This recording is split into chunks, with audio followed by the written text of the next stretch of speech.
Greetings, sentient beings. This broadcast is not intended for children. There may be strong language and adult themes. So, with us here today, we have Jenny giving us the overview of the Mississippi River. Good afternoon, everyone. And Kitty, the goddess of sewing, who is, of course, sewing again as usual. Yeah, kind of my thing. Don't mind me being a floor troll. And we are actually running a fundraiser now to help get Kitty a better sewing machine. So I will drop the link there in the side chat if anybody has a couple of bucks they could spare. You didn't have to do that, Perp. The target was $1,000. She's got about a third of it from what I saw last. Mm-hmm. Well, that's pretty good. What machine you looking at, Kitty? It's the Brother SE 1900. It's basically, it's got more oomph to it than my current sewing machine, and it can do embroidery. So I can really, get my creative juices flowing because, again, being able to embroider my own designs onto the garments that I make will be just amazing. I mean, that's the one that I want to get. But like there are others that I was looking at that are a little less expensive, but I figure I can set my goal for the one that I really want. And if I have to end up selling for something else, then, that's totally fine. Because regardless, I mean, sewing machines are a lot of money. Especially if you want one to last and do a lot of sewing. Like the one that I got at the start of the pandemic is definitely showing a lot of wear after all of the sewing that I've done in the past year. But it's the kind of model that you can pick up in a big box store, So those aren't meant to last. They're basically, you use them till they die and replace them. They're not even worth like really repairing because you have a machine that's $200, $200 to $300. It could cost you that much to bring it into a shop to repair it, Yeah, just a minimum cleaning and lube is at least $60 in any shop. Exactly. And so when it comes down to it, like obviously with $1,000 machine, it's much more worth it to, go and upkeep it. Well, not so much upkeep it, but like, yes, upkeep it. But like if it has a problem, go repair it because like it's a much bigger investment. But when you're looking at a machine that is under $300, it's really not worth it to do any kind of repairs when it starts to wear out, Now, this thing that does embroidery, you mean like you actually put the fabric in an embroidery frame? Yes. And then you tell it which design you want to use? Yes. It has built-in designs, and you can import your own with like a thumb drive with USB. Okay, that was going to be my question. Basically, there's two bases for the machine. Like the machine is its thing, but you can essentially pop off like part of it. You would have part of it on for doing regular sewing. And then you can pop part of it off and put on this other table that has this like bar on it that essentially will move. It connects to your frame and it moves the frame under the needle. So it basically does embroidery almost like free motion quilting, but it's backed by computer. It's only a single needle, which is why it's so cheap because embroidery machines are not cheap. It's a single needle, so every time you change colors, you have to rethread the machine and change the thread.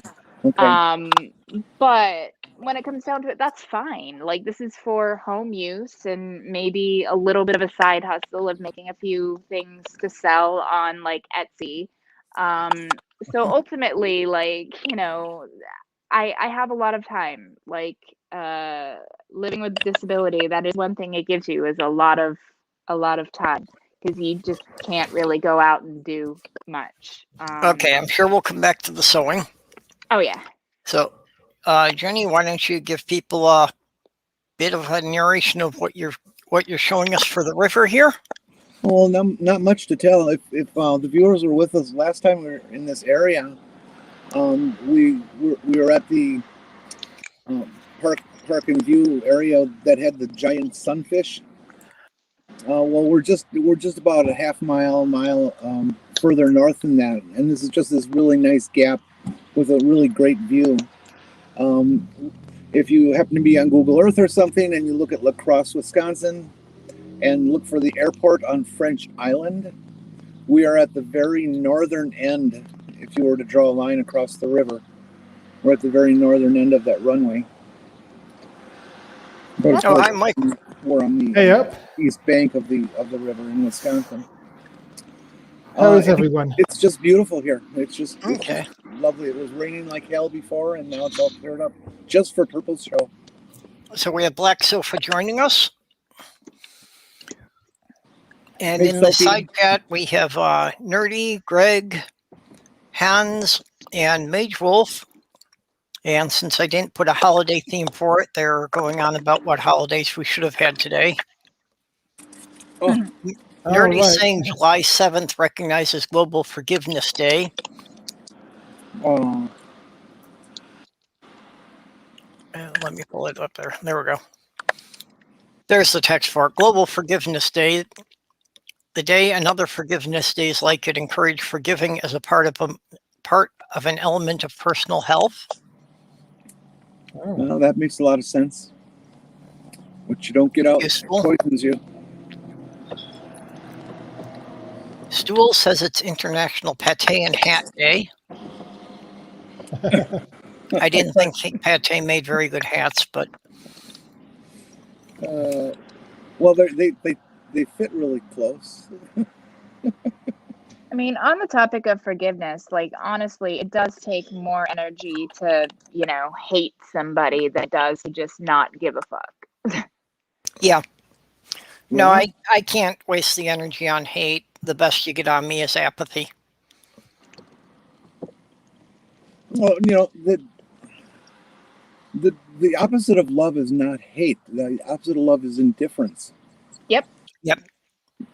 And hate's just this poison that we have as humans, and we got to learn to not play with. Well, and here's the thing, I mean, if you hate somebody, that means you still feel something for them. Mm-hmm. Yeah, exactly.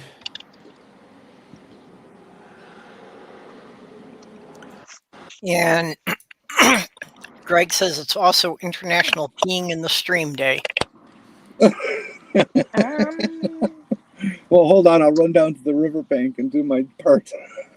Yeah. I could go down, but I'd never get back up. We're about, I'd say about 7,500 feet over the river, right here. Yeah, good luck with that, Jenny. Yeah, it's kind of straight down.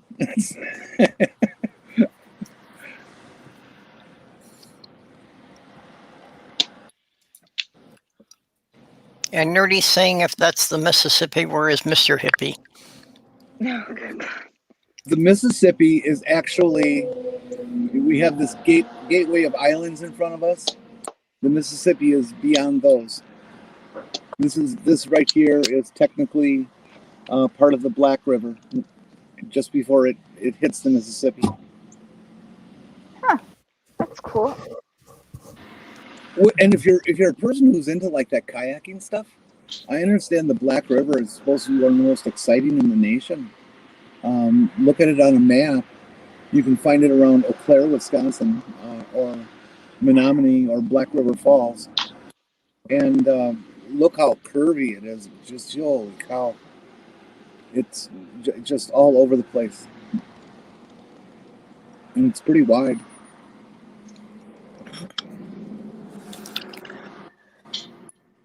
So, Mike, what's going on with you today?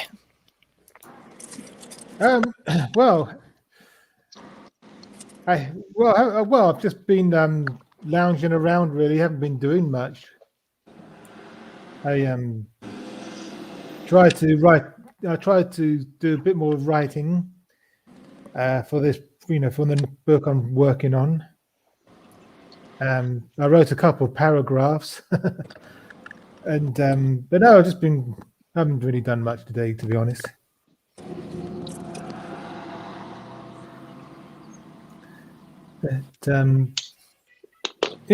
But interestingly, today would have been my wedding anniversary if I was still married.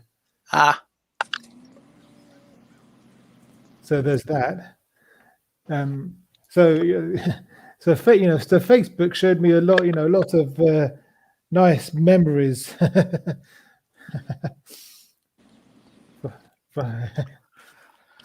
yeah, that was interesting. well, it's nice if you can still hold on to some of the good ones. Yeah, well, yeah. Facebook should find a way to send a notice out to people before they publish old pictures and ask, is it okay if we, or is this going to be a trigger, Agreed. The whole, when you log into Facebook and it shows you pictures from old, like, it's one of the reasons why I don't go on my personal Facebook, because I still have pictures of my ex-husband on there because I'm too much of a coward to actually go in there and delete them.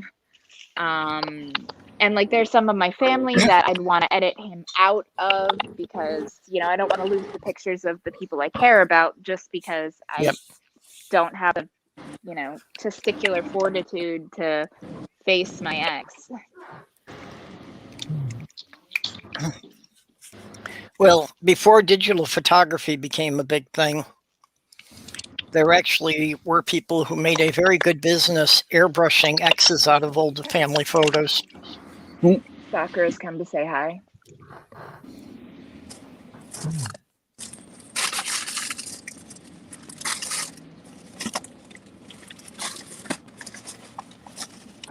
Yeah, lunch all done.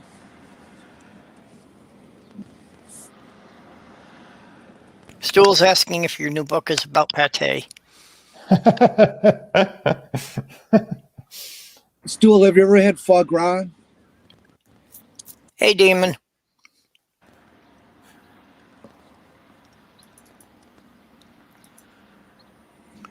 No, actually, Greg, I think that's an actual life-size train. I don't think it's 00 gauge. Oh, you can see the train in the shot? There's a very niche joke there, Purple. Very niche. Purple, you can actually see the train in the shot? Oh, yeah. Do you see just the top layer of Yeah, basically we're seeing the top layer of containers, so we're seeing the top half of them. Yeah, there's two containers on top of each other. Yeah, yeah, I could see that when the engine went by, that we could only see the. So we only saw like the top 3 or 4 feet of the engine. And now you know what intermodal means.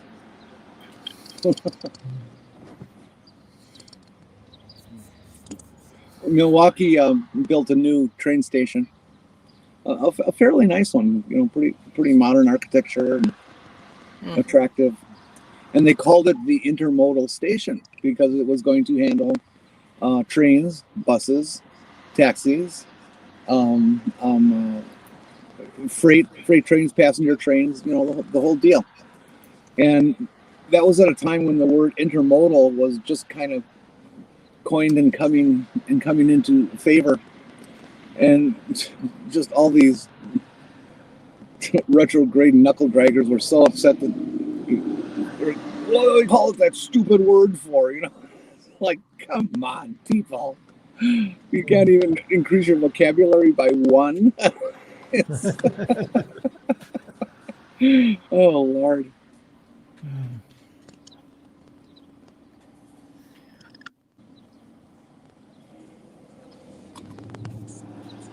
Yeah, that's something America really needs to get on the ball with, is the intercity rail. Mm-hmm.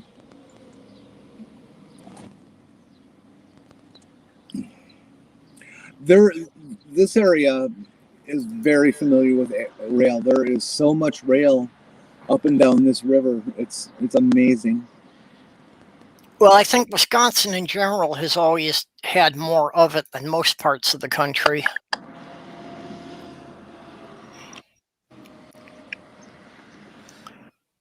Yeah, But I mean, even now they're really, Amtrak is a shadow of what it was years ago. oh yeah. So it's not really like you can, travel across 4 or 5 states with any kind of convenience. When I was a kid, my mom would take my brother and I on the train to visit a friend of hers, the Bittners in West Bend, Wisconsin. We lived in Milwaukee, so it was like a 40 mile train ride. And it was cheaper than driving. It was quicker than driving or a bus or anything. And so we got to ride the train a lot as a kid. It was kind of neat.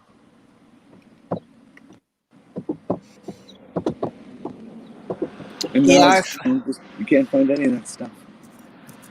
I went across a good amount of the country on Greyhound, many years ago, but even that's like they've cut that service back a lot too. But I mean, it used to be that the trains would go to all the major cities and then the Greyhound would get you to the smaller towns.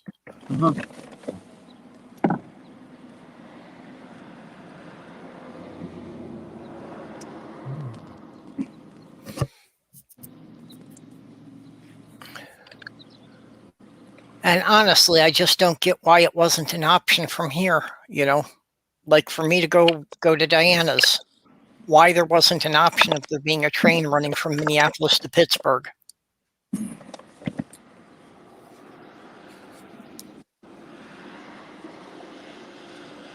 Well, my friend Jamie wants us to go to Las Vegas, and I never even thought about it. I wondered, geez, how do I get to fucking Las Vegas? Well, there's an actual plane that direct flights from La Crosse to Las Vegas. Really? They have that.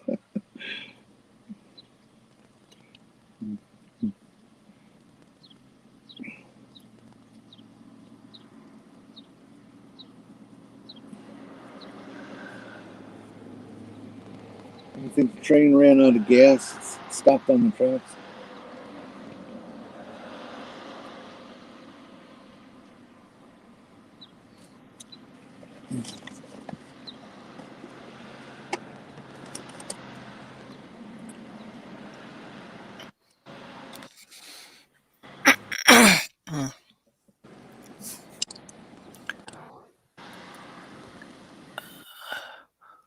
I wonder if it may sit there for a while because they don't want it to be going through some of the cities during the heavy traffic times.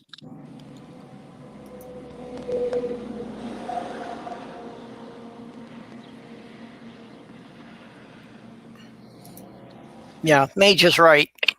Quite literally, the lack of public transportation in the U.S. is because of the oil companies, among others.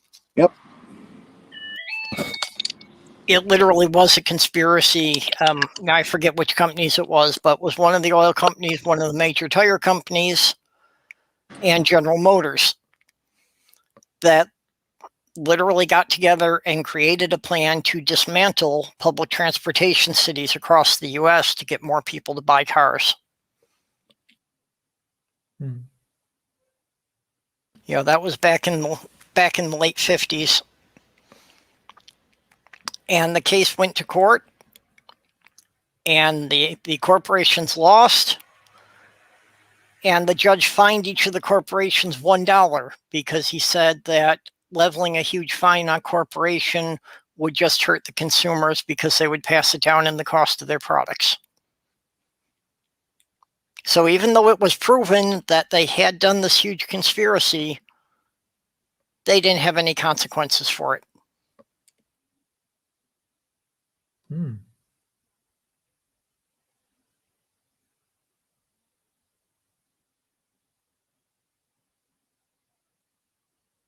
Hello?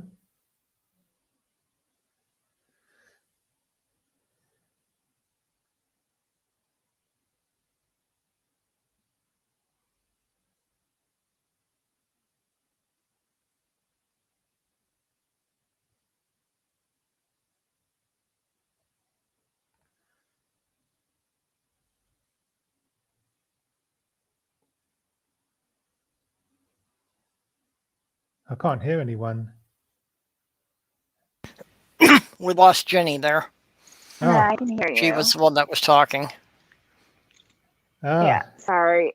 I was too far away from my phone to unmute.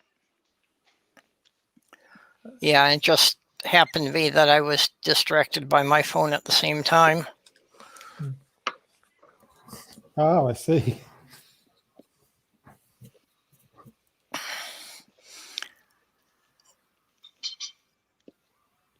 Oh, hey, Jaded Atheist. We have somebody new in the chat. Oh, she's nice. Yep. Yeah, I think I was on Granny's stream with her. Mm-hmm.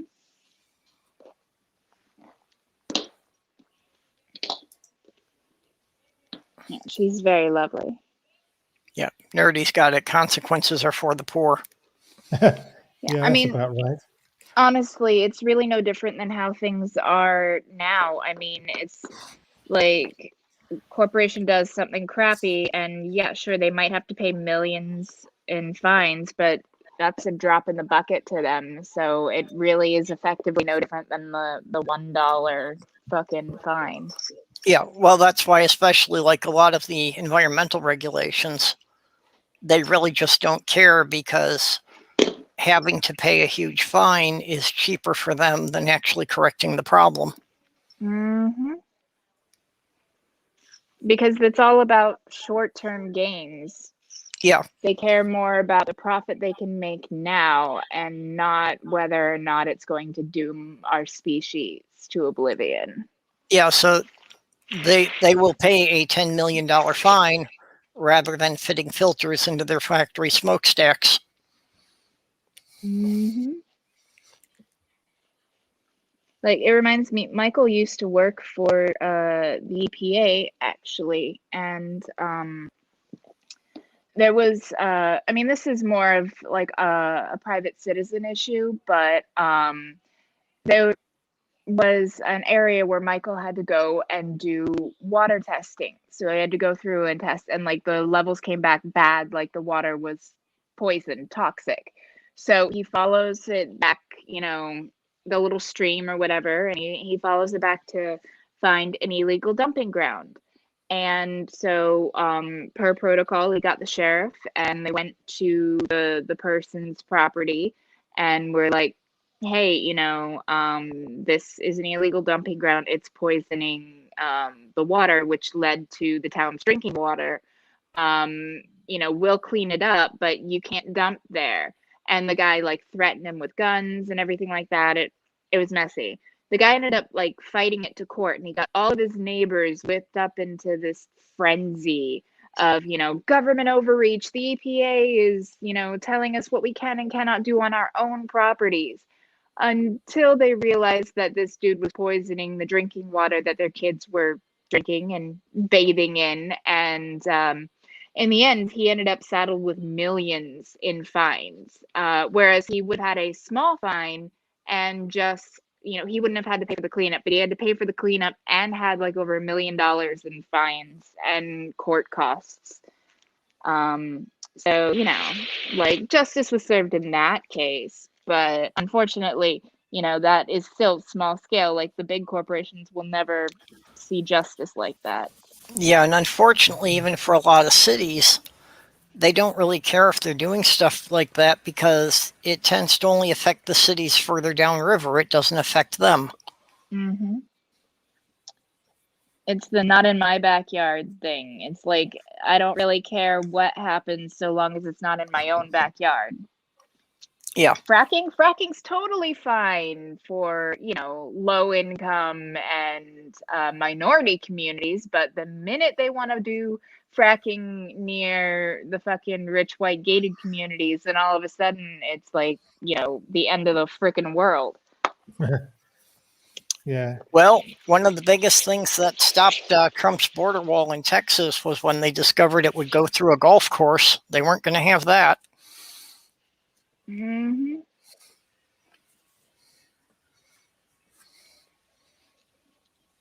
Like, it's just, Hey, I don't Angie. understand. Hello. I don't understand how people can be so fucking selfish, you know? And that's what it comes down to, is greed and selfishness. Well, also our political system leads to short-term thinking, because if a politician knows they're only in office for 4 years, they don't really care what happens 5 years from now, which is why most of them get elected with these great 5-year plans, because they know they'll be gone before anybody sees the results of it. Honestly, nowadays, there's not even a fucking plan. You look at, especially on the Republican side, like, they don't have anything that, it's all culture war bullshit. None of it is anything that's supposed to make life better for people. Like, even if they were lying, you know, the Republicans before at least made it sound like they'd be making things better for people. Granted, that was by, you know, fucking demonizing marginalized communities and, you know, the whole like welfare queen racist rhetoric of like Reagan and his ilk. But they at least pretended like they were going to do something substantive. Whereas nowadays it's literally just, you know, anti-leftism, anti-democrats, and, you know, anti-abortion, and, you know, fear-mongering about, oh, they're going to steal your guns. Like, they've been saying that the Democrats are going to come for our guns for how many years now, and still hasn't freaking happened. Like, Well, if you want to know honestly. how many years they've been using that for, find out when the NRA was founded. I mean, to be fair, like in the original days, early days of the NRA, they were just, you know, a gun club. They taught safety classes to kids, you know, so they could handle firearms safely, or, you know, not like accidentally blow their brains out. Like in the early days of the NRA, it was for the members and the gun owners. Now they are for the gun lobby and the gun manufacturers. Like, literally, they get so much money from the gun manufacturers that they are incentivized to basically whip up a fever of like rhetoric that scares people, because when people are afraid the guns are going to get taken away, they go out and buy more guns. Yep.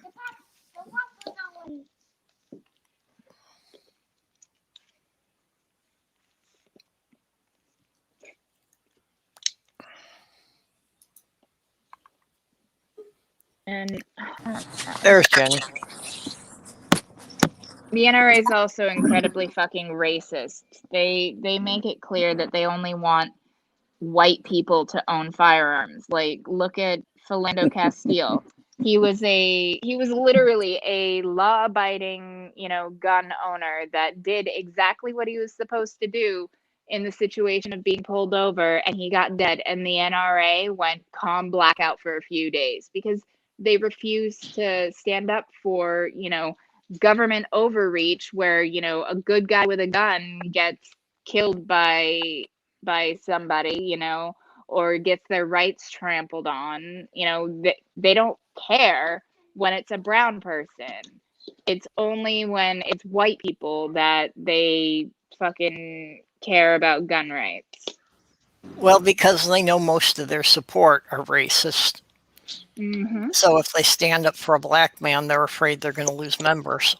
One of the initial growth spurts of the NRA in modern times here was stemmed from the late 60s, as the Black Panthers became a more viable force in politics and did their thing out in California where they armed themselves, just like the white supremacists do now, and they legally carried their guns in the open, and NRA got really upset about that, and all the members of the NRA got really upset about it, and they began to reinforce the purpose of the organization as Second Amendment, and you know, let's get white people to start carrying guns then, and Yeah, well, and that's when they really started promoting the race war ideas. Yeah. And getting women, wanting to get women armed, at least white women. Well, you know, those pink AR-15s do that.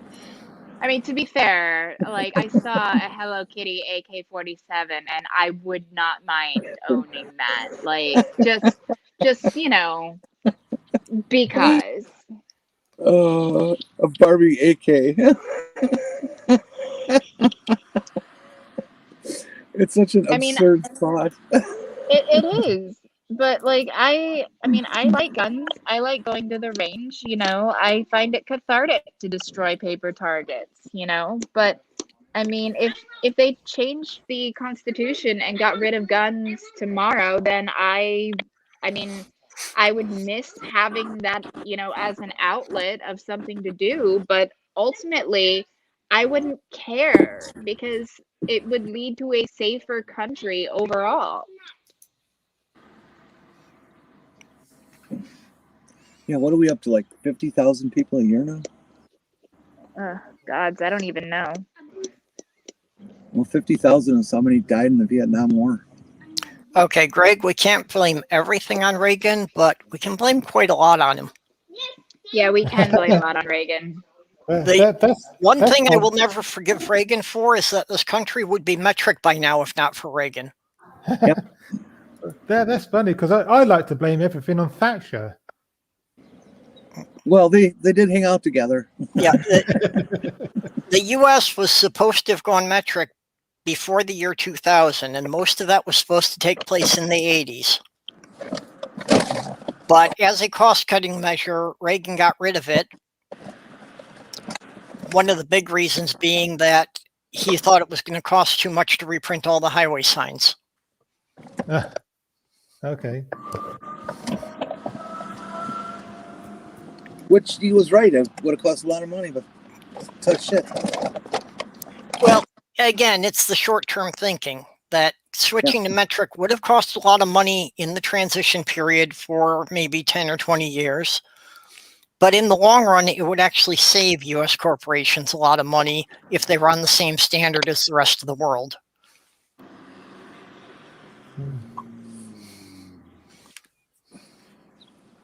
But politicians never think long-term, do they? No. Well, they never think beyond their term of office. Why should they? Neither does American business. They teach the next quarter in business college. They never talk about the next decade or the next generation. It's always the next quarter, the next quarter. And that's just, it's just so ignorant. Yeah, well, that's the only thing they're worried about is, you know, what are the stock dividends going to be in the next quarter? Yeah. And unfortunately, I think was pretty much what happened with the pandemic is, you know, they wanted to get the economy open back up right away. They didn't care how many people it was going to kill. Well, they're going to find out now. Well, I know we're well over 500,000 in the U.S. Over 600,000. Yep. Same here. I mean, our governments they've given up, basically. They've just given up. It's like, forget it, you know. Yeah, some of you may die, but that's a sacrifice I'm willing to make. Yep, exactly. 99.2% of the deaths from COVID right now are people who were not immunized. Now, that was true at the beginning of COVID too. Of course, everybody was dying of COVID. because they weren't immunized, because there was no immunization. But now there has been. And it's been out there, and it's been available, and many people have been responsible and did it. They're not the ones getting sick. Yeah, unfortunately, the biggest problem is that they're still not vaccinating children. Yeah, that's a big problem. So a lot of kids are getting sick, regardless, that they don't have a choice in the matter. And Yeah. that's why I'm still encouraging people to keep wearing the mask, because even if you're vaccinated, you can still be a carrier. So you can still be passing that to anyone who isn't vaccinated, because you probably won't be showing symptoms even if you're carrying the virus. Right. And I mean, you can still get sick, and there have been a few people that even though they were vaccinated, they still ended up hospitalized or, dead because of the virus. And that's with the original strain. Now with the Delta strain floating around out there, I mean, the vaccines are going to be less and less effective against the new strains. And every time somebody gets the virus, it has a chance to mutate to become more dangerous and more resistant to the vaccine. And children can get long COVID, by the way. Yeah. And there's a new Lambda variant, which has found its way to the UK apparently, but the mainstream media don't seem to be talking about it.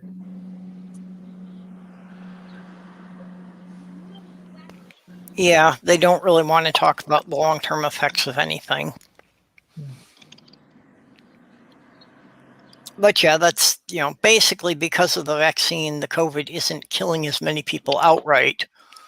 So now they're starting to hear a little bit more about the long-term effects of people who got it 6 months ago, who may have recovered from it, but could still be scarred for life. I have a friend who, she is my age. She's in her early 30s, and she was, a runner, a rock climber, a surfer, and now her lungs are so damaged from COVID that she gets winded just walking to her mailbox. Yeah. And she was young and healthy. Yeah. Hans is saying, why do parents bring kids to stores without a mask? And in the US, one, we've got a lot of anti-maskers, but two, they had also spent a lot of time pitching the thing that kids didn't get COVID. Well, the reason kids weren't getting COVID was everyone was keeping them at home and they weren't having contact with anyone else.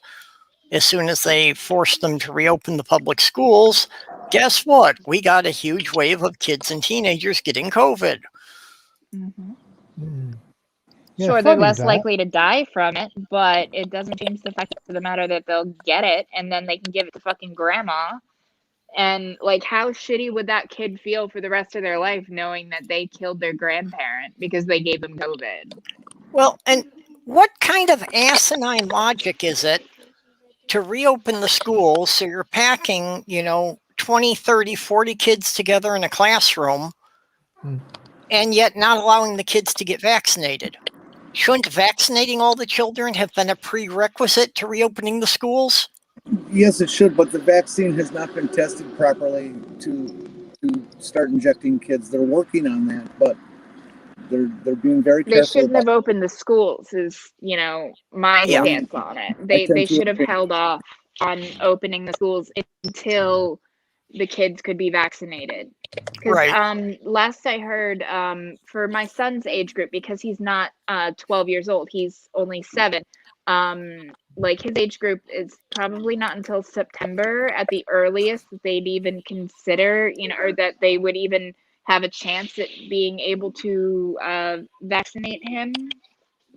And that's being hyper realistic. It's entirely possible it could be longer than that, which is why one of the reasons why I am homeschooling him in the fall, because honestly, COVID's still a problem. And with the Delta variant, and who knows, we might get another variant on top of that. Like, this could get really ugly because of stupid right-wingers and misinformation. Like, hell, like, we're doomed as a species. Like, honestly, this is all the proof you need that we do not deserve, like, to, you know, exist on this planet, between what we're doing with climate change and, you know, the fact that even in a once in a lifetime freaking pandemic, people can't get their shit together. The government can't get their shit together to take care of the people, and at least in the United States, and the people can't get their shit together to take care of their communities. Yeah, people have lost the concept that to function as a society, we have to do things that are for the greater good, even if they might be inconvenient. Give any one species too much rope and they'll fuck it up. Roger Waters.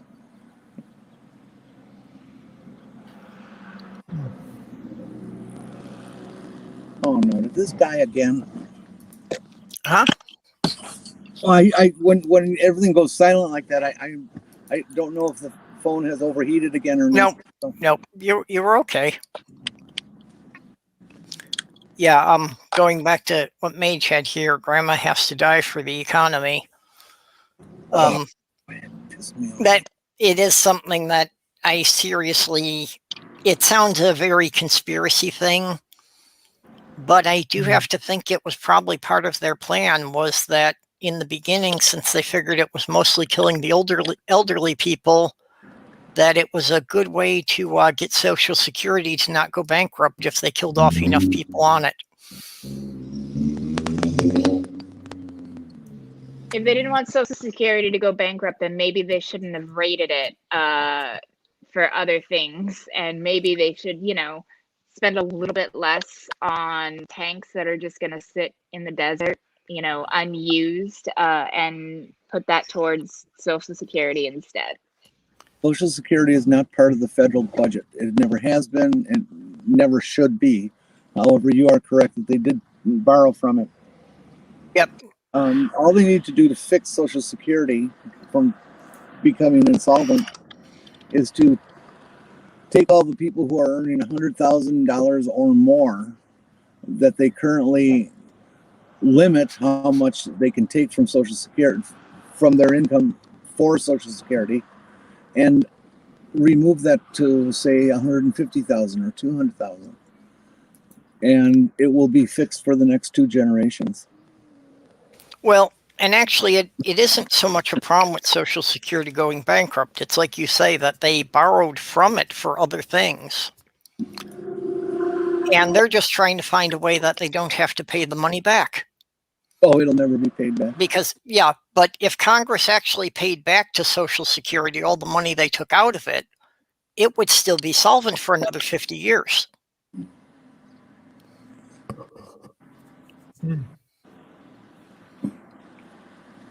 They just don't want to be faced with actually paying it back, because the only way they could actually pay the money back is to raise taxes.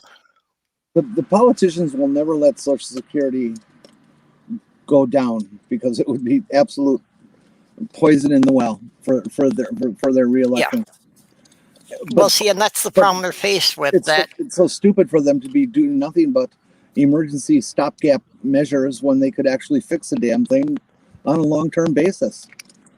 And it's just insane. It's such childlike, magical thinking. It's not funny. I'm tired of having politicians that can't think greater than a third grader.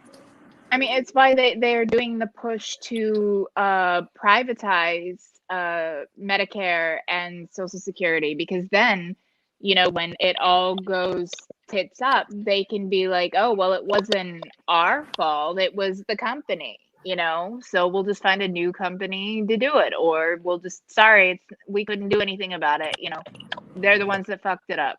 Blame them, Privatization not is the us. biggest lie in government. Mm-hmm. Privatization never works. It always costs more than people say it will, and nobody benefits from it except the stockholders of that company. Well, and the politician who got a big kickback for giving the contract to a company that was somehow related to an in-law. Yeah, there is that too.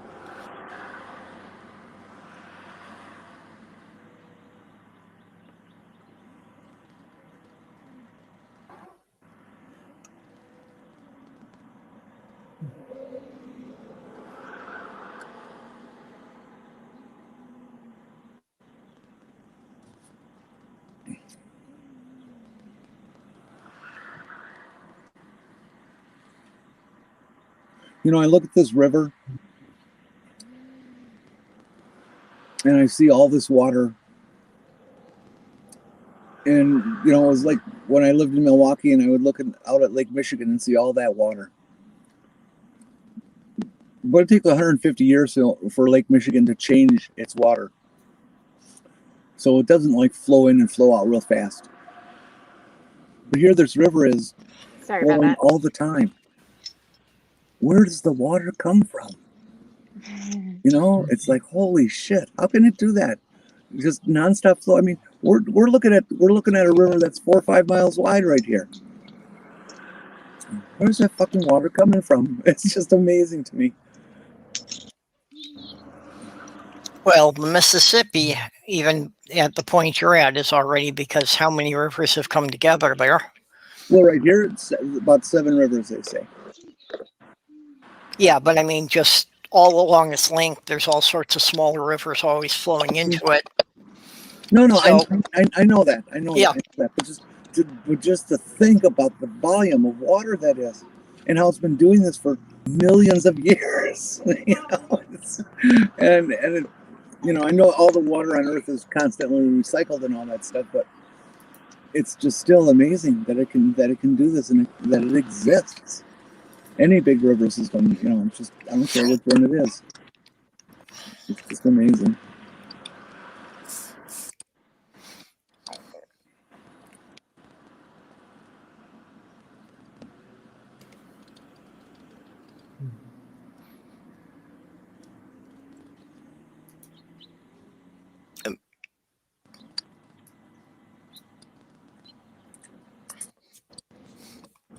The whole idea of herd immunity, I find just deplorable that anybody even suggested that was a strategy. How come? Well, because basically the idea of herd immunity that they were going for was that you let the people who are more susceptible die off.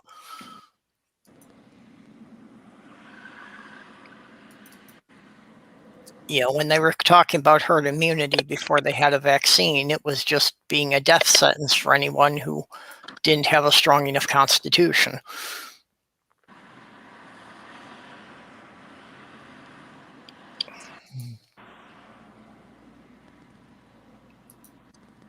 I got this little herd of purple finches about 8-9 feet away from me, just digging this plant that's out there, some weed that's just got these huge seed heads on it, and they're just chowing down on that, just all of them at once. It's amazing.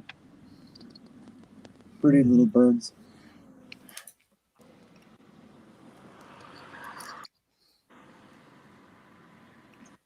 Okay, we can't see the birdies.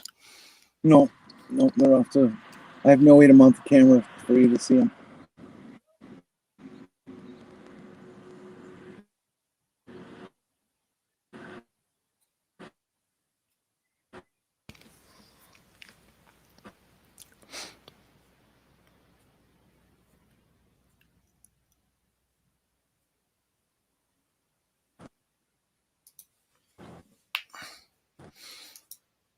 Yeah, Hans, as far as things that probably should be privatized, they never go for the right things. Like, it would make a lot more sense for all the public utilities to be, you know, more as publicly holded things, and they always give those to private corporations.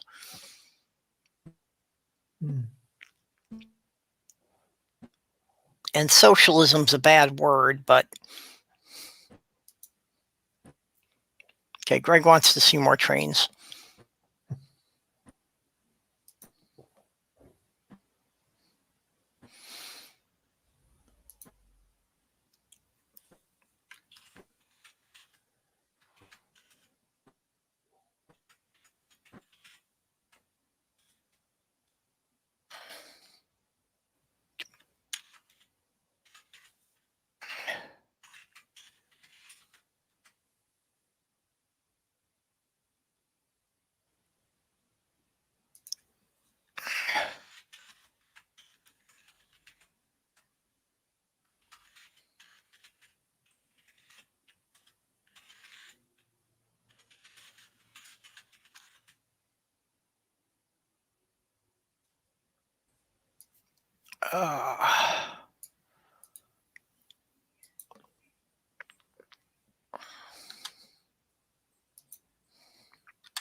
Everybody's run out of things to say today. And we've Yes. only been going about an hour. That's really short for us. Well, I could talk more about sewing, but my son's being kind of silly and I didn't want to interrupt the stream. He's just being ridiculous. Are you a silly boy? I can say this popsicle tastes like Hawaiian punch. That popsicle tastes like Hawaiian punch. That's pretty cool. Sounds like yummy popsicle. He used one of my chocolate molds to make a giant popsicle out of essentially blended up fruit and Hawaiian punch. It's ground up. The icy, chunky stuff. Sounds cool. There's chunks in it. There are chunks in it, huh? That's fruit. It's good for you. And right now, I am trying to cut out pockets. Like, I thought I wasn't going to have enough fabric. Like, I just squeaked by. I was like, well, I can always not put pockets on if I don't have enough. But I was worried I wouldn't have enough fabric for the hood. Like, I've got the hood the hood, the sleeves, and the front and back cut out here. So these are going, my son wanted Among Us jammies. So he wanted to be like a red crewmate / imposter. So that's what this is going to turn into. Now I'm cutting out pockets because pockets are always useful. Like I think all clothes should have at least one pocket. I even took and got this costumer satin because I'm gonna do like on the hood of, because these are gonna be zip up jammies, you know, like long john jammy style, you know. And mommy's talking. Okay. But so I have this costumer satin that it's got this like sheen to it that I'm basically going to use to make the visor portion that'll go on the hood. So he will look like a little like crewmate / imposter. And before I took my pattern piece away, I made sure to take one of these pens. It's a friction pen that essentially when you iron it, the ink disappears. Now, if it gets like sub-zero cold, it can sometimes come back. Well, not sub-zero, but if it gets really, really cold, sometimes it'll come back, but not always. So I try to make sure that I make, if I do mark with these instead of chalk, that I mark like in the seam allowance or in an area that's going to get turned under where no one's going to see it, just in case. But they are useful and convenient to have, and they're not as messy as chalk. Okay, you're getting orders for the onesies. How's I mean, I have a pattern that fits everyone from a dog to extra small to large for children and small to extra large for adults. So yeah, like the pattern like had all of them in one, which I think is really cool. Which is why actually you saw me cutting out these papers. This isn't the actual pattern, because the pattern's a multi-size pattern. I took paper and traced out the size that I wanted, so I didn't have to cut the actual pattern. Because if I were to cut out, say, the exact size that would fit my son right now, that's great, but in a year that size will likely not fit him anymore. And once you cut the pattern itself, then it's kind of hard to undo that. So it's better to just, you know, when it's a multi-size pattern, it's better to just cut generally around the pattern, but not cut any one particular size out, and then just trace over it. Just make sure you transfer all of your markings, like your grain line markings, your fold line markings, and any notches. because notches are important in sewing. It helps you line things up properly. Like here is the hood. Here's the piece for the hood, and you see you've got 3 notches here and 3 notches here, because these actually meet up, and that's the back of the hood. And then there's 1 notch here and here, because that will meet up with your shoulder seams essentially. And so you want to make sure that you transfer those notches to your actual fabric piece. And it really helps with setting sleeves in too, because sleeves will always have notches, and to make sure that you don't mess up and put the left sleeve on the right side, one side will have 1 notch and the other will have 2, and it'll be the opposite for the other sleeve. So that way, you know, you don't make that mistake and then have to seam rip a sleeve, which is a pain in the ass. Yep. May I interrupt? Yep. Of Yeah, course. Jenny, right now we're looking at clouds from you. Just clouds? Pretty much.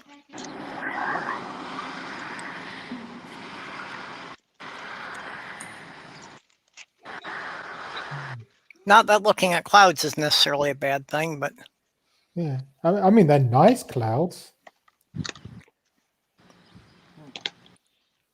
yeah, the stuff in the lower half of the frame is just kind of out of focus. So everything looks kind of, Right. you know, just misty, like foggy.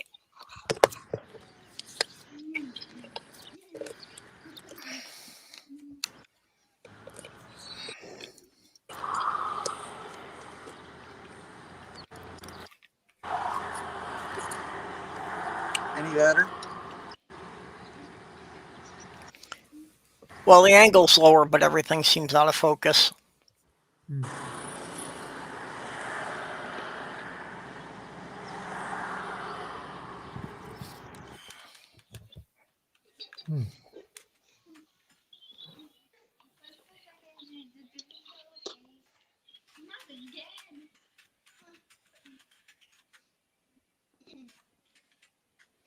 Like, I suck at cutting straight lines, so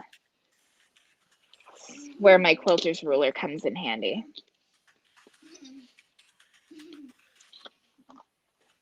Oh. I mean, this doesn't have to be perfect. It's just a pocket, you know, but still.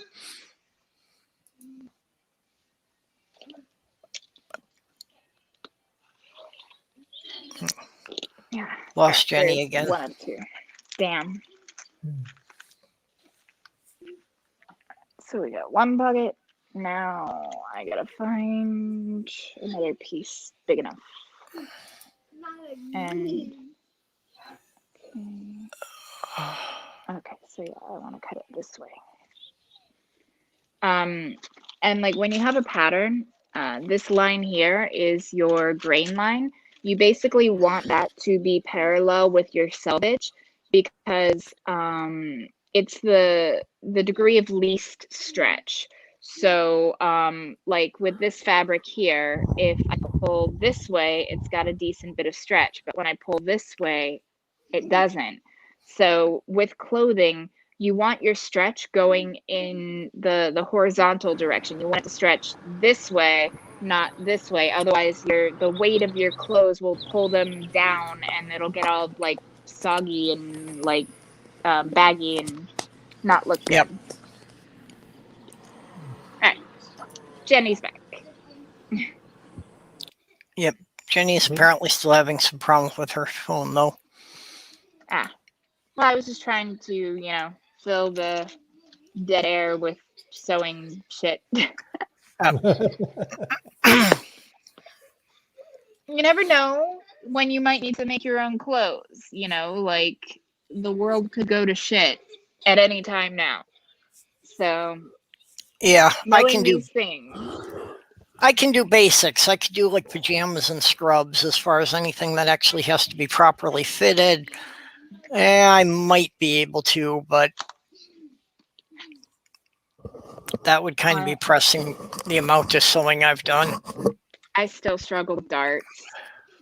So like and that's darts and gores are like the main ways that you fit garments and get them super fitted. So I mean, mostly when I want a fitted garment, I'll either use shirring or ruching, or just use a knit, like a stretch fabric, because then you're making it smaller and letting it stretch to fit your body, and that just seems to work.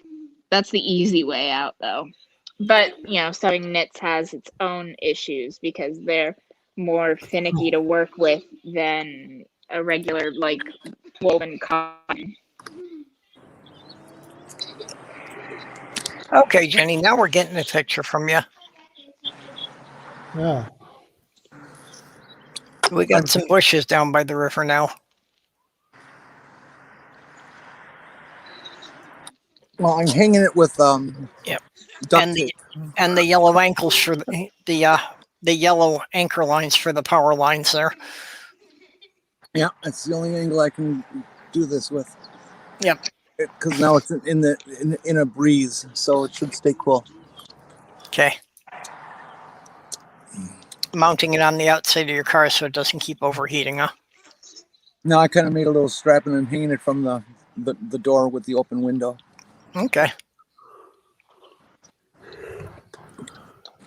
What a clever girl. She is a clever girl. And kudos on the Jurassic Park reference. I love that movie.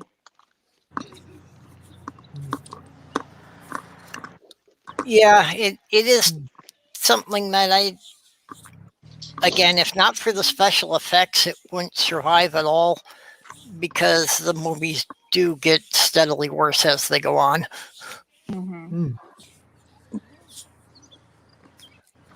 If you actually try to examine the storylines, yeah, beyond the third movie, these don't make any sense at all. And Oh, the train is moving again. Yep. But the story is always the same.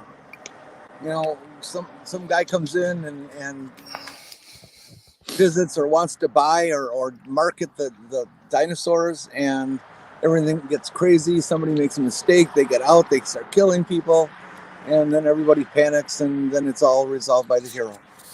It's always the same. I think it's funny in the second one where Dr. Malcolm sums up the whole movie in one sentence when he says, oh yeah, everyone's ooh, ah to begin with, but then there's the running and the screaming. Mm-hmm. Yep.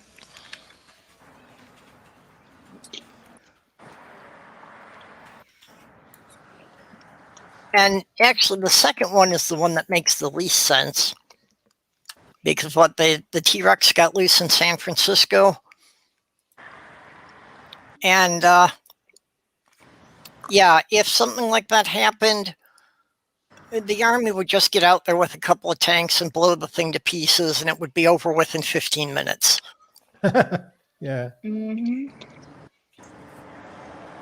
I mean, T-Rex is big, but it's not like Godzilla big. Yeah, it's not like it's bulletproof. Yeah, exactly.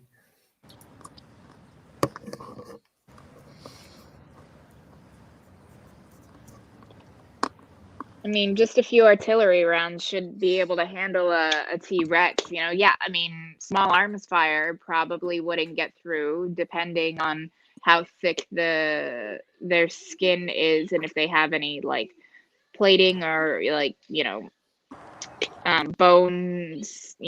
But like, okay, cool. Your pistol's not going to work, but like, yeah, a tank would, definitely would. I Your really 50 think that your a guy 50 with an caliber. AR-15 who could pump 100 rounds into it would bring it down.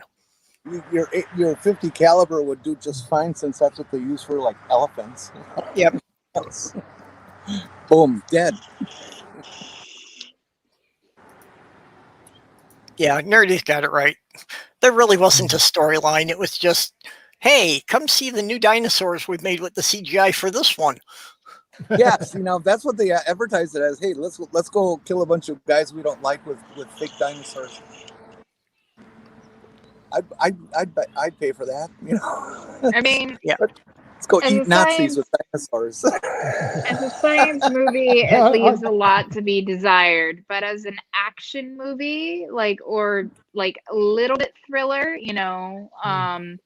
like not, I mean, there's a little bit of suspense thriller aspect to it, but for the most part, it's an action movie with big dinosaurs. Yeah. Actually, I like Jenny's idea. Dinosaurs versus Nazis. Yeah. I'd actually go to the cinema to see that. Oh, We God. need to do a watch party for Velociraptor. It's literally a priest that gets mystical powers and can turn into a Velociraptor, and he goes after a crime syndicate, and there's ninjas, and it's just absolute fucking insanity. Oh, We that's need fun. to literally have a watch Yeah. party for it. I saw somebody did a review of it. I think it might have been One Ring. I'm not sure.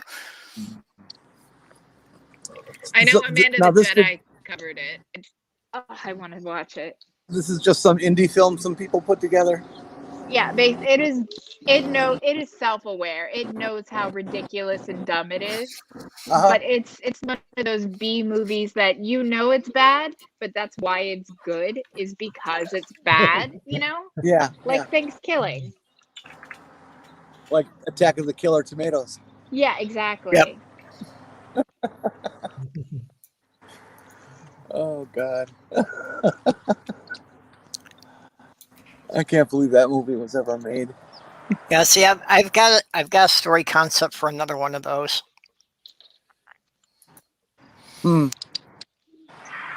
Well, I was going to do a zombie movie called Black Friday. It's the zombies of all the turkeys that were killed for Thanksgiving. Yeah. Coming to life and breaking out of the refrigerator. And, Yep. Revenge of the leftovers. Reconstituting themselves from all the Rubbermaid containers. Oh man. Oh. Yeah, that would be pretty Undead fun. sushi thing. Sorry, Jenny. What? Oh, I thought I cut you off when I was bringing up Nerdy's comment there. Oh no, I think I'm still okay. There wasn't George Clooney in Attack of the Killer Tomatoes. Wasn't that his debut film? I don't think so. It's been so long since I've seen it, I don't remember who was in it. No, George Clooney is younger than I am. And that movie had been around for a while when I finally saw it just out of high school. So I don't think so. I could have all the dates messed up though. I'm not an expert on that.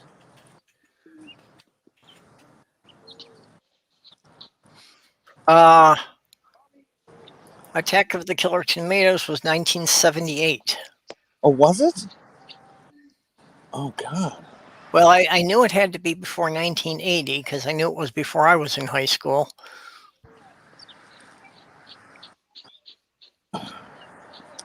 Well, I was smoking a lot of drugs in those days, so time compression is real. My son's over here practicing being a witch. He's trying to ride a broom. I must be thinking of another B movie of a similar nature. The Blob was Steve McQueen's first film. I remember that. Run, don't walk from the Blob. Dun dun dun. I mean, considering freaking grannies in the mall on Saturday morning could power walk faster than the Blob moves. I mean, it's not that scary. Yeah, I don't see George Clooney listed. David Miller and George Wilson. are the top of the list for it. No, he was in Return of the Killer Tomatoes. Oh, okay. He was in the sequel. Yeah. You're so silly. Careful with the broom. Rosemary Clooney's nephew.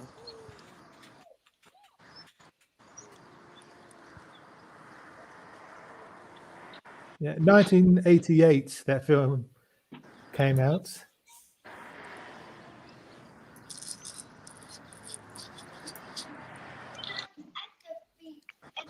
Okay, yeah, George Clooney is in that. I don't know if that was his first one.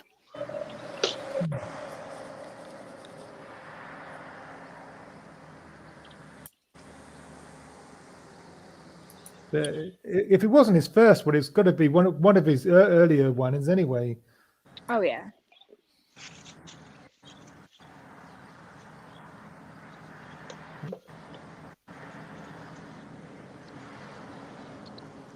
It's like, wasn't Legend Tom Cruise's first film? Which one? Legend with Tim Curry and what's her name? Oh, I don't know. I thought Legend, when you said Legend, I was thinking the Will Smith film. No, that's I Am Legend. There was a film with Tom Cruise in it.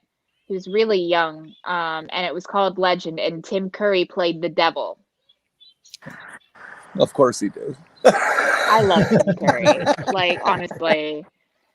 Like, Tim Curry's the only reason I still watch that movie. Like, I do not like Tom Cruise, and I don't watch his movies, but Legend is one I'll make an exception for because of Tim Curry.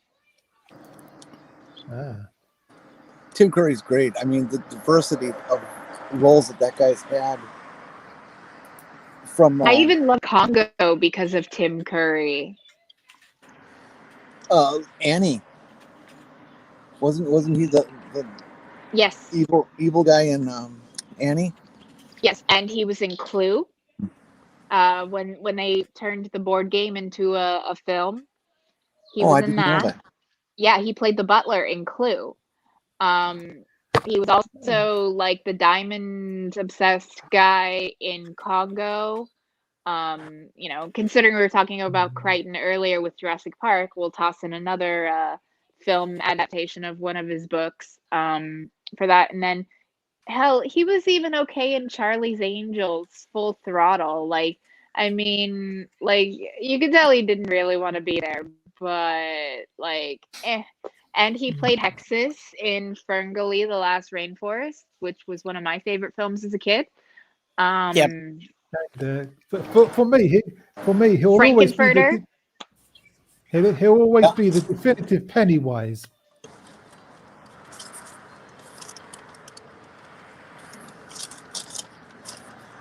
He was the first. Yeah. Mate says Legend was his first movie. He was the first media transvestite I ever knew. But role model. I love Rocky Horror Picture Show. Like, I understand like it could be seen as in poor taste considering today's you know, more like progressive outlook on these types of things, but it is one of my favorite films, and I've seen it so many times. I've been to the live screenings, where I've you know got they it have on a shadow DVD, cast. but I've got it on DVD, but you've really got to see it with a live audience. It really is an audience participation thing. Oh yeah. It didn't start out that way. No, but there were 2 theaters in Minneapolis that used to show it every Saturday night, depending on which neighborhood you were closer to. You know, and there would wind up, you know, being people coming in costume, and you'd have people acting it out in front of the screen as the movie's going. Mm-hmm. Yep. If you're going to sit down towards the front, be sure to bring your raincoat with a hood. You're going to get wet and hit with toast.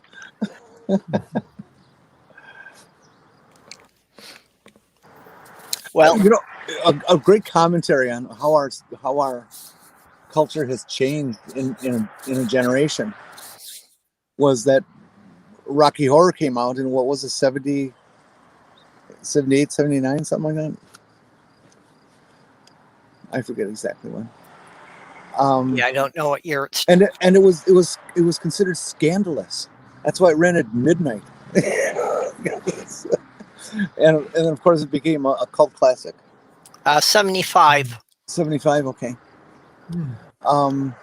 But yeah, it took Even some better. while for it to actually build up the popularity, though.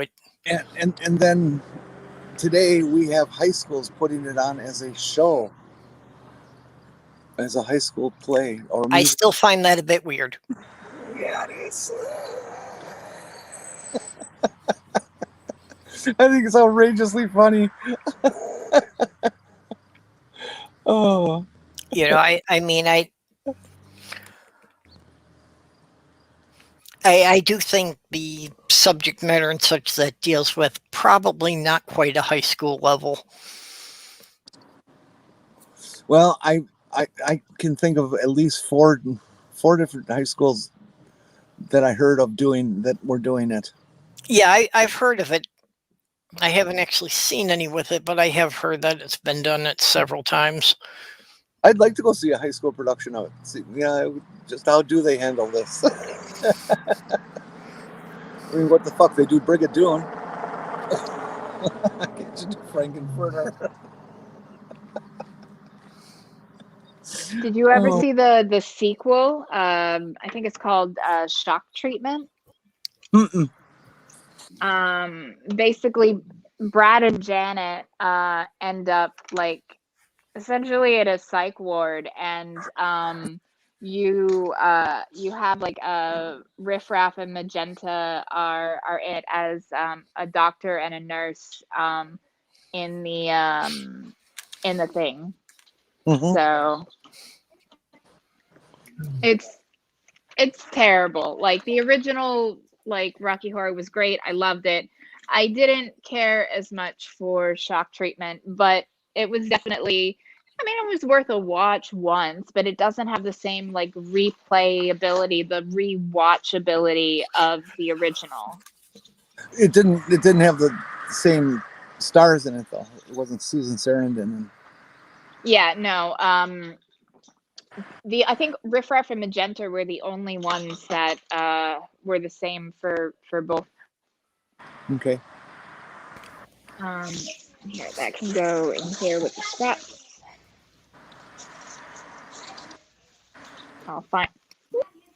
I will find something to do with all these scraps.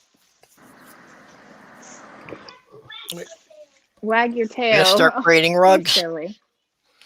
Yeah. Well, I mean, some of them I can use for quilting, others not so much, because like I can't use the fleece that I'm doing my son's pajamas in for a quilt. It would just stretch out too much. But where did it go? Like I have the here it is. Here's the costume satin. So this is going to be like the visor portion for my son's pajamas. Like they'll just be like an oval shape of this cut out and then stitched on to the top of the hood, like right here, so that it will make him look like one of the little crewmates / imposters for what is it? Sorry, my brain's not working right now. I'm hurting. Okay, but when you're putting him to bed, how will you know if he's one of the imposters? I won't. That could get dicey.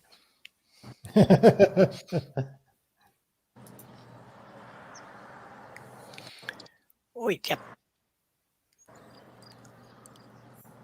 Oh.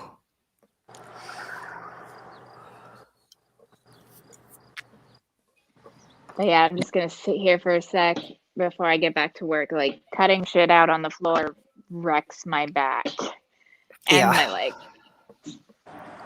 Hey, did you ever I don't know finish how that, Rachel Maxey does it. Did you ever finish that rope rug?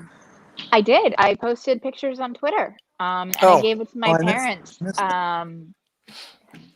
I did it for my parents for their birthdays because both their birthdays are in July. They're exactly 2 weeks apart. My dad's is the 1st and my mom's is the 15th. And so because my niece's sperm donor, I can't really call him a father. He's a piece of shit. Because Andrew was going to essentially have my niece for the actual 4th of July on Sunday. We celebrated the 4th on the 3rd and did a birthday party for my parents at the same time. So I was able to give them the rug for their birthdays. And they said they want to hang it up on the wall. They refused to walk on it. I'm like, you can walk on it. Like, you can toss it in, like, if it Yep. gets dirty, you can toss it in the washing machine and wash it. It'll be fine. They're like, nope, we'll not walk on it. I'm like, okay.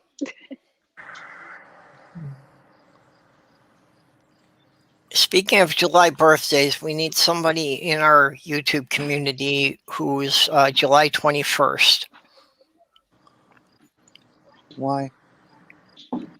Well, because we can pretty much fill up that week, but we've got that one gap. That I'm the 19th, Diana's the 20th, then Tornado's the 21st, and Stool's the 22nd. Oh, Or no, I'm sorry. That's no. Tornado's the 22nd, Stool's the 23rd. That's why we need somebody for the 21st. Ah. Then we can just fill it out and just run a continuous birthday stream for the whole week.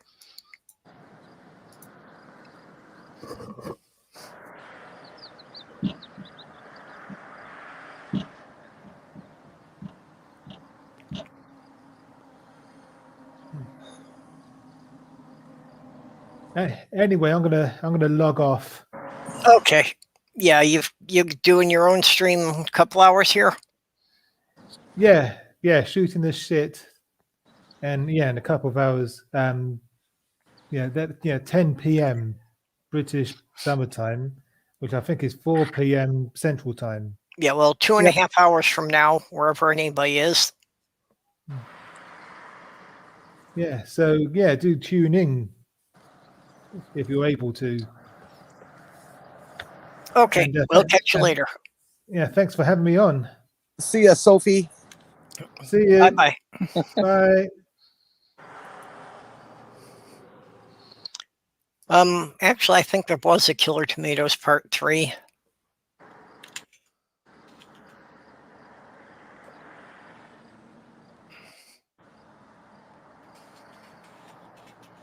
Attack of the Killer Tomatoes 3.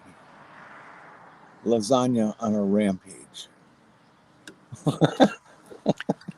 Yeah, it was Attack of the Killer Tomatoes, Return of the Killer Tomatoes, the Killer Tomatoes Strike Back, and the Killer Tomatoes Eat France. So there were 4 of them before it went into being a TV series in 1990.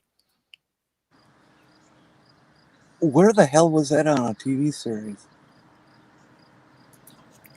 I think it was an animated series that may have only run 1 season. Let me see here. Okay, yep. Okay, apparently, it was an animated series that apparently ran a total of 21 episodes over 2 seasons.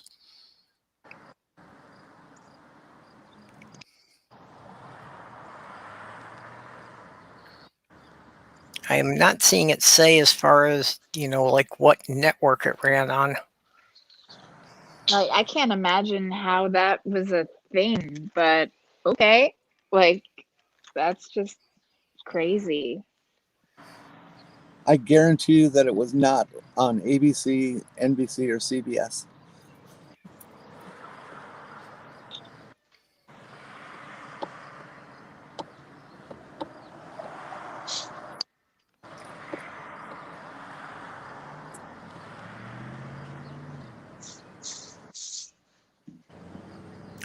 Apparently it ran as part of the Fox Kids thing.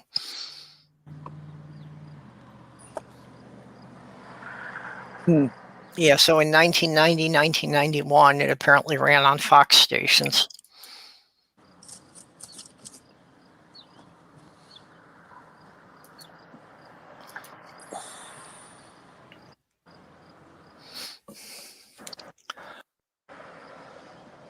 Never ever heard of it.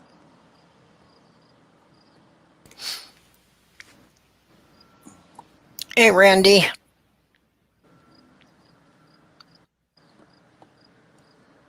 And we have a dyslexic ox.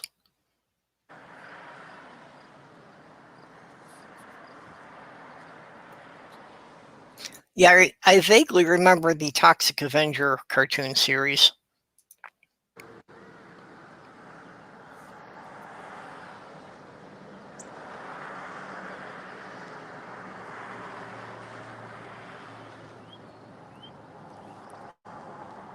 Oh, I forgot to get excuse me, forgot to get Mike's links in the description here.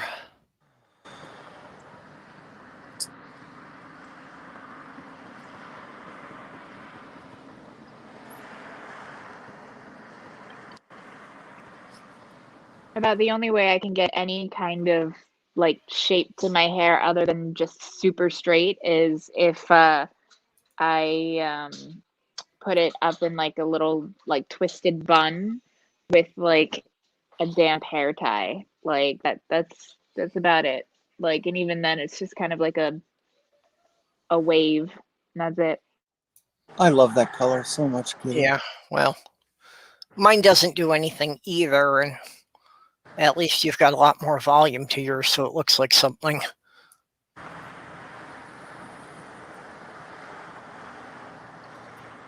Hey, Perp, you got your sloth girl have curlers? No, don't have any around. Okay. Why do you think it would make a difference? I'm really afraid to do much of anything with my hair because it's just so thin and, kind of brittle. You don't Curly. have I'm to use afraid any heated attempt to curlers. style it. Curlers aren't going to hurt it at all. Yeah, curlers won't do shit, especially if you get like the foam and plastic ones, or even like the ones that they're kind of like a foam covered rod where you basically just roll it up and do it. Because like there are heat curlers like that you can use, and those obviously adding heat will do some amount of damage, like mild, but not not the ones that you're just meant to use with damp hair. And then essentially you just have your hair damp, wrap it up in the curlers, and then let it dry. You could use a blow dryer to make it go faster, and as long as you're using low heat and a diffuser, then you're really not going to do much as far as damaging your hair goes. You should always use a diffuser when blow drying your hair because it's much gentler on your hair. It's better when you're trying to get it into a certain style, and you won't get as much targeted heat in one spot. I don't have a diffuser. You can get a blow dryer with a diffuser for like $20 or less at Walmart. Like they basically look like these giant little discs. And they've got like these little fingers in them so that you can like get it like in there to kind of like move your hair out of the way as you're blow drying it, which it's like having an extra hand when you're doing your blow drying, which does actually come in handy. I don't have a diffuser either, but my hair is not something I've ever used the hairdryer on. Well, once you start taking care of your hair properly, you're going to want to keep taking care of it because it's going to look so damn nice. I don't care how ugly you think it is right now. Just treating it right and setting it right and the right shampoos and stuff will make a huge difference, and you're going to be amazed. Well, you're saying it's going to make a huge difference, and it's not like I haven't done anything to try and take care of it before. Like I haven't tried 16 different types of shampoo to try and find one that's any better. You ever gone to a salon? No, I could never afford it. Well, yeah, that's certainly a truth. One thing I would recommend is making sure that you're only using sulfate-free shampoos and conditioners, because sulfates will strip your hair of the nutrients and the oils that it naturally needs. Also, Yeah. how you shampoo and condition your hair matters as well. When using shampoo, I mean, unless your hair is really, really dirty, one, you don't need to shampoo it every single day. Like, No. you really shouldn't. And depending on your hair texture, you'll find, like, with trial and error, how often you need to shampoo. But when you do shampoo, you really only want to work on, the scalp where the oils tend to build up and make your hair look lifeless and greasy. You don't want to really focus the shampoo on the ends of your hair. And then with Yeah, conditioning, you want to do the opposite, where you focus the conditioner on the ends and less on the top, because then, you don't get as much of that oil buildup that makes your hair look greasy. Well, you're for not mine, really, it's not a matter of, you're not really shampooing your hair. You're shampooing your scalp, yeah. Yes. For and me, it's not really a matter whatever of the natural oils. whatever Sorry, Jen. shampoo just drifts down the hair to the ends. That just drifts down. It's fine. Just don't rub on it. Don't scrub it. Don't rub it together in a towel like some people do. Oh, how can you do that to your hair? Jesus Christ. Yeah, blot your hair dry. Yeah. But the thing about curlers is when you take a clump and you wrap it up in the curler, even if you try to get it nice and flat and even, it's still going to be a few layers of hair, and it just takes forever to dry. Even with a blow dryer and diffuser. The only thing I found that speeds it up is if you use one of those antique bags over your head with the hose type hair dryer, Hmm. and then sleep on it overnight with a hat with proper satin hat. And they do actually make different types of soft curlers that are really good at giving your hair, curls, because then you can brush out the curls too. If you don't want spirals, then when you take the curlers out, you can soften them by brushing it out a bit. And no matter how curly and elaborate you make it today, if you wash it completely tomorrow, it's gone. So there's nothing permanent about it. You can play to your heart's content. Oh yeah, there's nothing permanent about my hair. I'll assure you that. Yeah, and for me, it has nothing to do with natural oils. As far as washing my hair, it's just a matter of what kind of work I've been doing. If I've got something in it, which more often than not is just usually loads of sawdust. But Kid, I wish you could be up here with us when we do this. yeah, I've actually got a pretty dry scalp too, so.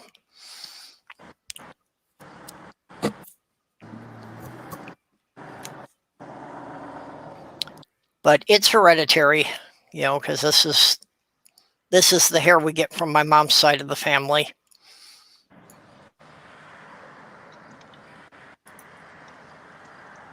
Yeah, Chris is. Oof. I hate my hair. It's absolutely terrible, but it's the best hair out of the three of us siblings. Because Gary and John are bald, so I Yeah. must have gotten the better hair. Oh man, dodge that bullet. Well, yeah, and I do have an advantage with that as far as, not really a problem with the baldness likely to be an issue. I mean, just a little bit, my forehead's gotten a little bit taller than it used to be, but it's such a gradual thing. It's not like, most of on my mom's side of the family, all my uncles on that side pretty much kept a full head of hair all their life. Yeah, all the uncles on my mom's side died with all their hair. So I'm going to demonstrate the friction Yep. pens. So letting my iron heat up, but I wrote hi. Mm-hmm.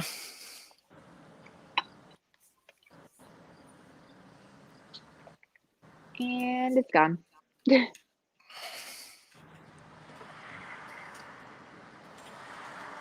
Like you can see where I had traced out like the circle, but then I just touch it with the iron and now it's gone. Like I said, if it gets really cold, the ink can sometimes reappear. So if you are going to use these, friction gel pens, like the iron off gel pens, like put them in spots that's not super conspicuous and be conservative with your marking if you can, because you never know, like if it might pop back in. Like I accidentally ironed off my midway point mark that I had put on here, but this is just a piece of scrap fabric that I cut because I'm trying to get the idea for the shape of the visor that I'm going to do on my son's thing. So essentially, I'm just going to shape this scrap piece and use it as a template for the final part that I'll do with the costume satin.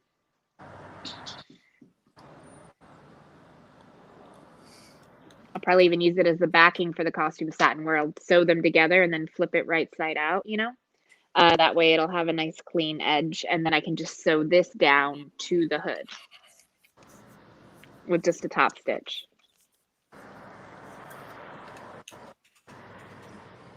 Sorry, I could talk about sewing all day.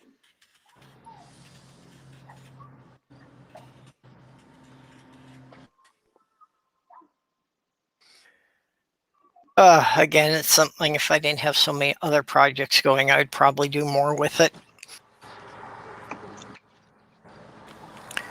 I do have to hem up these drapes I've got, because I wound up finding a pack of purple drapes, but they're actually so long they literally hang to the floor. And we've got the baseboard heater, so I really should hem them up so that they're like a foot above the floor so the heaters are not blowing into them. Or igniting them. Yeah, I'm not that worried about it, especially the way I've got it, because I actually have them so the drapes are coming down in front of the shelf against the window. What time's it getting to be? About 20 to 2. Oh. And yeah, I was figuring we'll probably wrap this up early today anyway.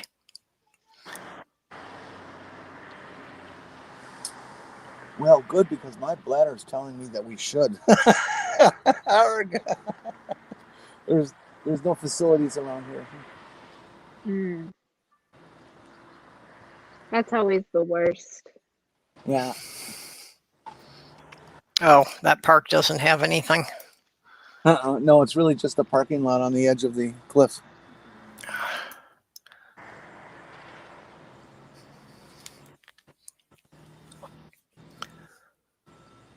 So you gotta go find a gas station, huh? Yeah. I have appointments at the hospital today. Cardio rehab.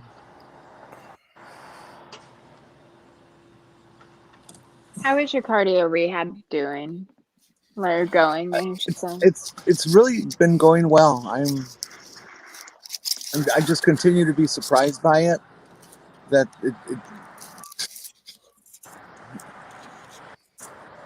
I've always been very cynical about this kind of stuff and thought, and I'm sure it's just a way for me to rationalize not exercising.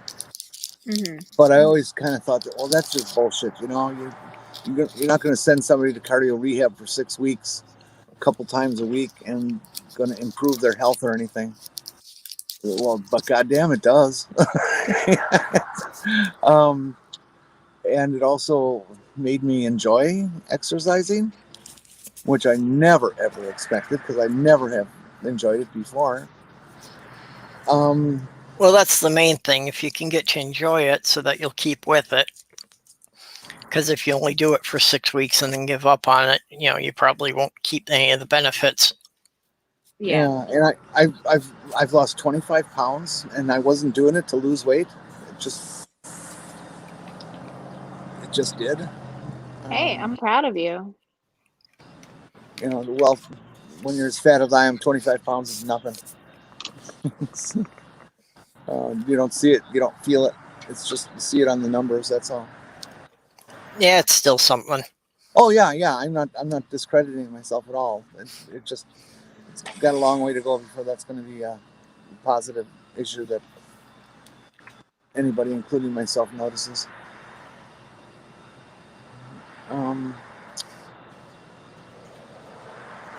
But it's just surprising. I had to stop riding my bike. That I got simultaneously the tires started to lose air, won't hold air. So I'm going to have to get some new tires, and those are a little costly. But I also started. I stopped riding motorcycles years ago because my sense of balance kind of went in the toilet, and I didn't think it would be an issue with a bicycle, but it turns out it is. And I've been having a lot of trouble staying balanced and not falling over, and it's pretty scary right now. I want to get back to it. I want to believe that when I lose more weight and have my center of gravity in a better spot, that I will not have as much of a balance issue. Yeah.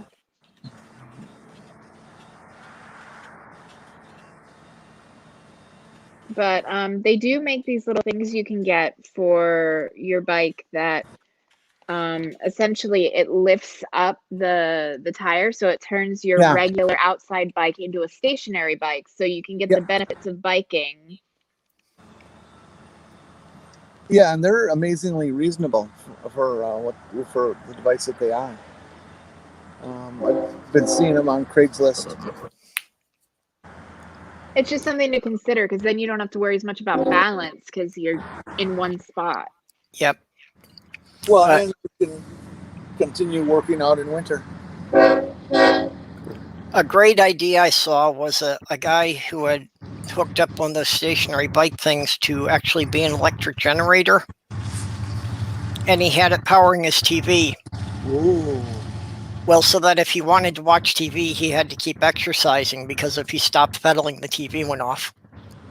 That's actually smart. Like, that's 200 IQ right there. Yeah, so that was his motivator to keep going every day. Yeah, I won't be doing that.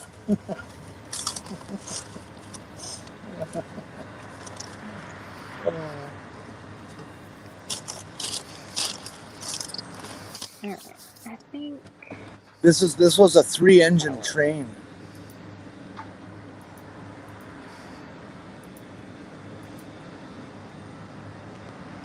You can't see it as well here as where you were positioned before, mostly because all the trees were blocking it here. A little bit higher. Okay, now we can see it. The train. So yeah, a lot more of the container cars. This one's going the opposite direction, huh? Yeah, you'd think they'd just leave the container cars there, and you wouldn't have to move them then.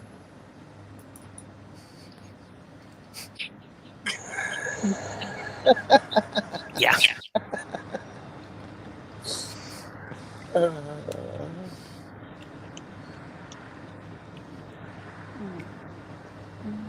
I always played with for a while, way back when before I bought my house. I was looking at the big 53-foot containers and buying a few of them and welding them together. Yeah, I've seen things of some people doing houses that way, shipping containers. Because you could pick one of those 53-footers up for $1,000. Although from everything I've seen, and I kind of looked into it myself, I looked into a lot of alternative housing things. And in the long run, it didn't seem to me that it really saved you any money. Well, because for everything else you had to do to them, just because if you were buying them used, you usually got leaky containers and that. Yeah, but that's just weld the fucker up, and I can weld stick. Yeah, well, but to me, by the time you bought the container and all that, I could have built you a shell, basically built you like a garage shell out of, traditional stud framing for usually less than what you would have paid for the container and fixing it up. Well, Yeah, but not if you with the way take- if you lumber take- prices are now. Well, Build no, this up a was structure out of 4 of these containers. Ain't no tornado gonna move you.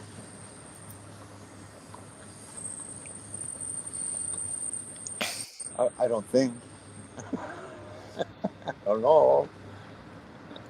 Oh, I don't know. I don't think a tornado would have that much trouble picking those up and tossing them around. I mean, did you ever drive through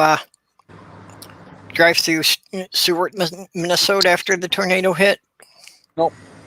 Oh, 80% of the buildings had been leveled or damaged. Insane when you think about it. Yeah, Mother it Nature's a literally it powerful came bitch. through and it cleared a swath nearly 3 miles wide, flattening the whole town. Yeah, it sounds like the Barneville tornado back in the 80s.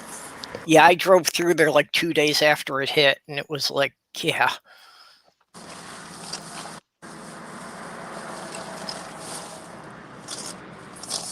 Tornadoes are so fucking scary.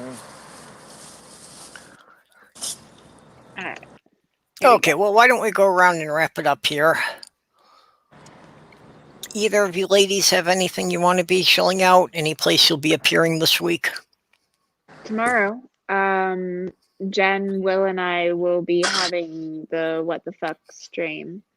And then, I don't know if I'll be able to stick around for yours, Perp, just because I have to get up at 6 in the morning for a doctor's appointment, and the What the Fuck show starts at 10. So, like, when that's over, I'm gonna need to try to get to bed. Yeah, I But understand that. regardless, then again, if I'm not tired, I might just pull an all-nighter, and just sleep in the car on the way to my doctor's appointment.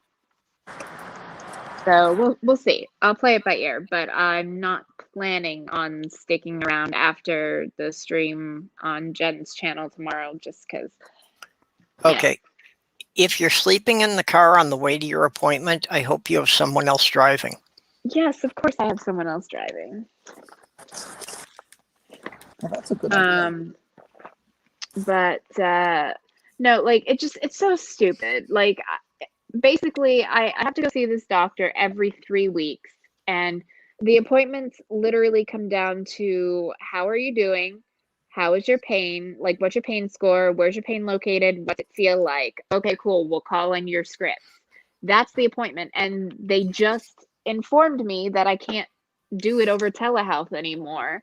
So I have to go an hour plus away to this doctor's office for that. It is literally I'm going to sit in the doctor's office waiting to be seen by the doctor, see him for 30 seconds, and then be done. And I'm going to ask them if they can do telehealth for me, but I'm going to have to ask them at the appointment in person. So we'll see how that goes. But yeah, that's one of the good things about COVID, that the idea that they started doing all the teleconference appointments. And I was hoping that something will continue. Yeah. Yeah, because like for me, I could not find a therapist in the city that seemed at all open to LGBT issues. It's like almost all of them were somehow religiously affiliated. So yeah, my therapist's office is actually an hour and a half drive.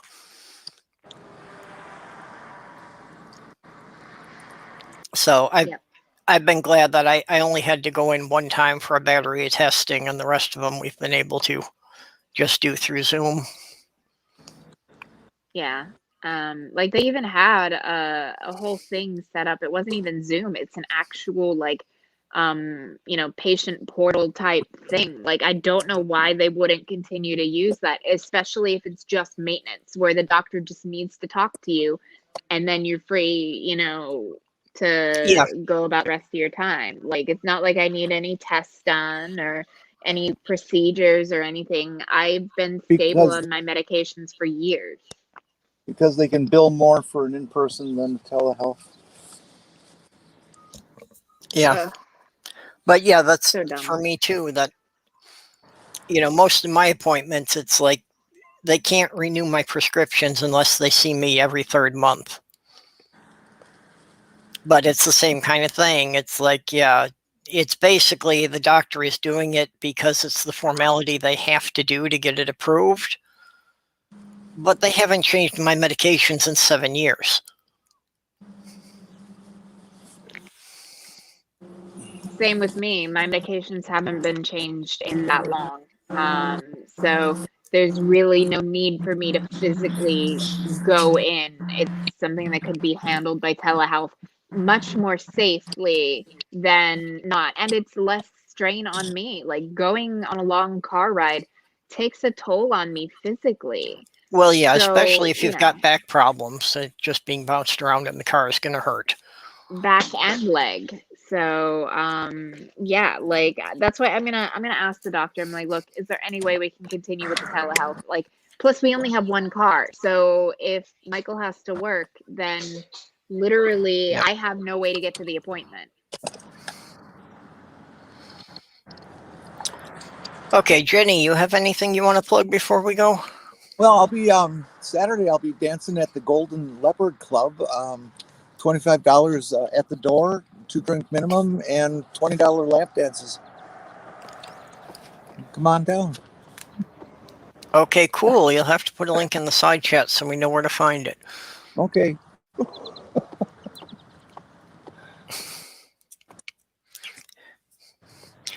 Okay. Well, thanks everybody for coming. It's always I- no fun. Yes, it is. And it's nice to make someone else come when you can.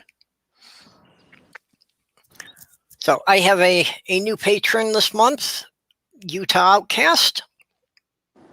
I'd like to thank them, as well as Vonrick and Junie, Ox, Robert X, the Lavender Lady, and Greg Hartwick, all for supporting us here. And special thanks to Greg Hartwick, Vonrick, Godless Granny, and Psy Sister, who basically paid for me to take the trip to Diana's. They all sent contributions on PayPal to cover the expenses for me. So with that, everyone, we will bid you goodbye and see you tomorrow night. Bye-bye, everyone. And okay, there's the button.